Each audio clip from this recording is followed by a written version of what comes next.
La Chine mène plusieurs réformes du système judiciaire depuis 2014 afin de créer un système de cours de justice socialiste. La réforme vise à créer un système avec plus d'indépendance et moins d'influence des autorités locales. Des cours de justice interrégionales ont été mis en place à Shanghai et à Beijing afin de réduire ces interférences pour les cas administratifs.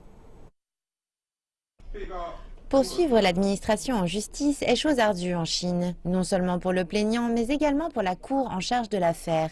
Les contentieux administratifs sont généralement examinés par un tribunal local. Or, le manque d'indépendance de la juridiction par rapport à la division administrative signifie souvent que les autorités locales chercheront à intervenir dans le déroulement du procès.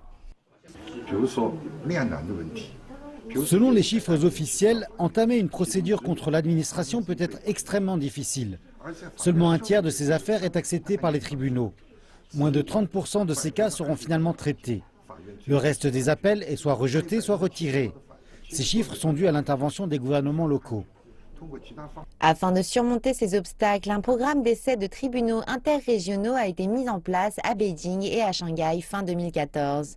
La troisième cour intermédiaire du peuple de Shanghai est compétente pour les litiges impliquant le district de Shanghai ou toute autorité locale en tant que défendeur. Nous examinons des cas interrégionaux qui sont susceptibles d'être influencés par les autorités locales et qui sont importants. Cela inclut des affaires environnementales interrégionales, des cas de sécurité sanitaire, de faillite des entreprises ou de manquements graves aux obligations. En 2015, 242 des 6 syndicats administratifs ont désigné un corps administratif de Shanghai comme défendeur. L'année précédente, ce nombre était de 13 seulement. Les autorités espèrent que ce changement va pousser les départements administratifs à plus de rigueur et de légalité dans le traitement de leurs missions. Selon la plupart des études conduites auprès des citoyens, des entreprises et des juristes, le comportement de l'administration ne satisfait pas aux exigences de légalité et d'efficacité. Les tribunaux interrégionaux en sont encore à l'essai.